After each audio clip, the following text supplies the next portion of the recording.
Why did I make us do this? It's recording, right? Wait, talk about it or talk about it? Would you rather talk? No, you go first. No, now I'm questioning life. Woo. Okay. Hi, my name is Heather Cavallette-Shea, and I play Rona.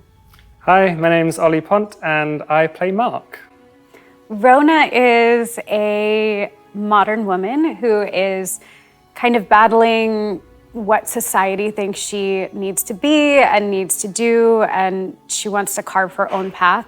Mark is kind of a free spirit. He tries to see the good in everyone, I think. Kind of the reason that Mark and Rona actually meet is, I suppose, because of Mark's goodwill and nature. Rona is very closed off at the start of the show. She's dealing with the experience of visiting her father in the hospital and really has blinders on to anything else going on in the world in that moment. So when Mark comes in with this gentle approach, that kind of puts her off. She doesn't really know how to respond to that. And from there, one thing leads to another and a friendship grows.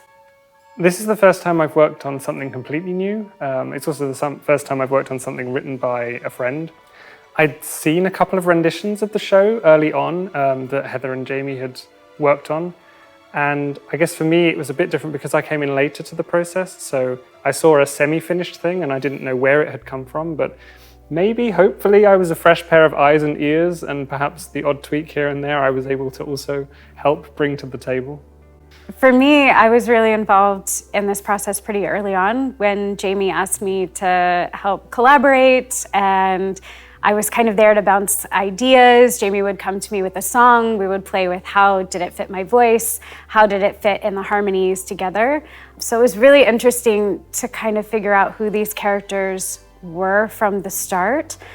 And then when we came into the rehearsal process after the initial workshops and started rehearsing for the Fringe, I had to put on a different kind of hat. I had to put on the actor hat and start all over again with how now did I want the character to live in me instead of on the page. And one of the challenges as an actor when you're working on such a compressed show, I mean, it's only 40 minutes long, and it takes place over, 6 weeks or something. And the giant changes you get between I've just left with this emotion and now I'm coming on with this emotion, and it's completely different. And you have to have these 5 seconds of time where you need to go from this to this. And it makes it fun though. It's a challenge, but it's fun.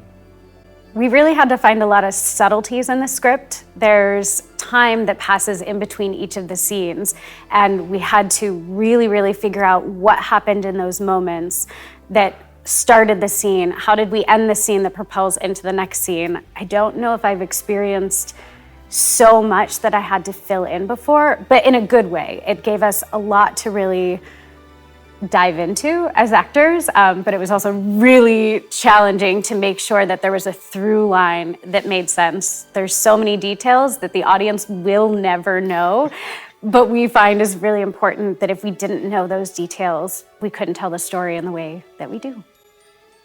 I think that's good. We're gonna do it together. Yeah. Yeah, okay. See you at the Fringe. Oh my God, that's so cheesy, I wanna throw up. Right, good. Who's up next?